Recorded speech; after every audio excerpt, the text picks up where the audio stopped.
Making a stuffed animal my way. The things you will need in order is newspaper, masking tape, duct tape, Sharpie or marker, X-Acto knife, scissors, fabric and pattern, needle and thread, and stuff. Laid out are the materials you will need in the first portion. First, start by taking the newspaper and crumpling it in a ball as a start.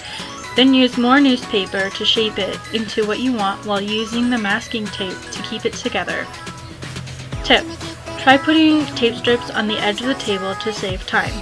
Make sure you emphasize details, otherwise they won't show later on.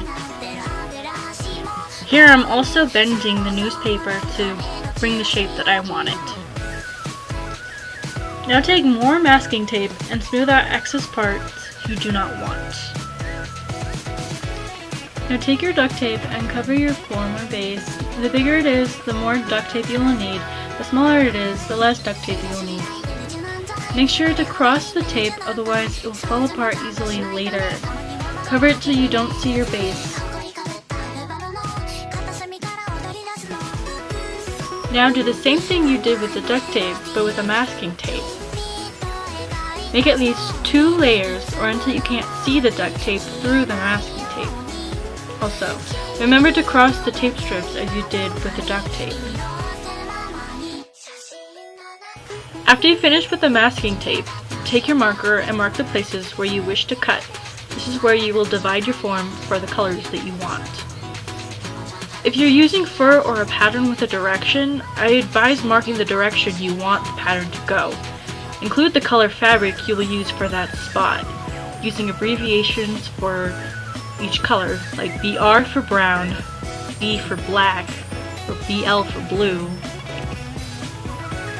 or W for white. I used BR for brown, B for black, and W for white for the colors that I'm going to be using. I also include the direction of the fur that I'm going to be using in the masking tape. After making your marks, take your X-Acto knife and begin cutting on the designated spots that you made. But be careful not to hurt yourself and be aware of your other hand and the direction of the blade. In this case, you will be taking apart the base, but if you wish to keep the base, I advise reversing the tape order, meaning starting with masking tape and ending with duct tape. However, my main goal here was to cut the masking and peel it off the duct tape, but that failed for me. So if you want to keep the base, I advise reversing the tape order as I've instructed.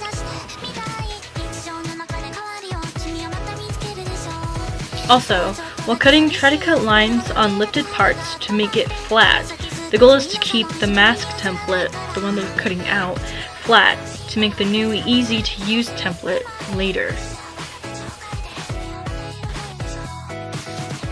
Here, after I cut, I started using the scissors wherever I found uneven places to make it flat onto the table.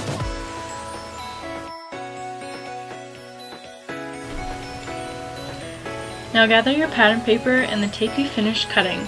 Place the tape pieces on the paper and using the writing utensil begin tracing for all the pieces. Make sure to put down the color fabric in that place, as well as any information that can help you piece it together later. If any fur, put in the fur direction with it. Skip this step if you don't plan to remake this again, and just use the tape after a couple steps. Next, take your scissors and cut out the pieces.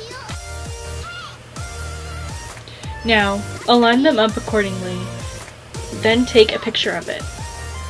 If it's different parts, that's okay, just take separate pictures of each part.